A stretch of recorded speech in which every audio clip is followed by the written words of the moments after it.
And speaking of Ionians who once upheld the ideals of pacifism were forced to resort to violence to protect their homeland, and resistance leaders like Karma and Aurelia began to rise. Borum became ever more desperate, sending children into battle hoping the Ionians would not attack them, and even enlisting the aid of a Zonite alchemist, Singed, to create chemical weapons of mass destruction. Now during the war in Ionia, Borum Darkwill, in his paranoia and with the persuasion of LeBlanc, set up his most trusted general, Swain, for failure, assigning him to hold the Placedium while also removing and withholding reinforcements. Swain was overrun by Aurelia and her forces, defeated in disgrace and losing an arm.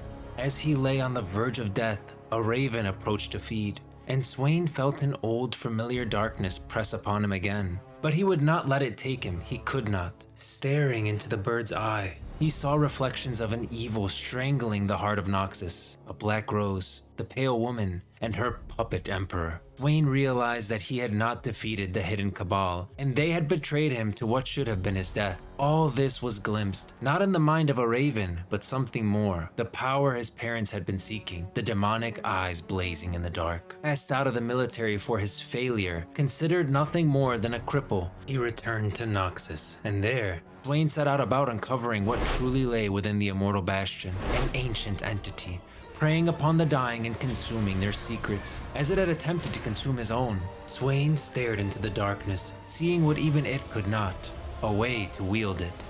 Though his meticulous preparations took many years, Swain and his remaining allies such as Draven, and I think Mel would be a part of this, seized control of Noxus in a single night. Physically restored by the demon, he crushed Darkwill in full view of his followers, leaving the throne shattered and empty. Swain's vision for the future of Noxus is one of strength through unity. He has pulled back the warhost from Darkwill's unwinnable campaigns. At this time, Darius, who had been assigned to lead the push north into the Freljord, had grown wary of the endless wars of attrition. He returned to Noxus to demand reconsolidation of the military. He marched his veterans into the capital, only to find the Emperor was dead, killed in a coup led by Jericho Swain. The act had been supported by many allies. This was a difficult position. As Hand, many of the noble houses would expect Darius to avenge Darkwill, but he had known and greatly respected the disgraced General Swain, and had spoken against his discharge after the botched offensive in Ionia some years earlier. The oaths of the Hand were to Noxus, not any particular ruler,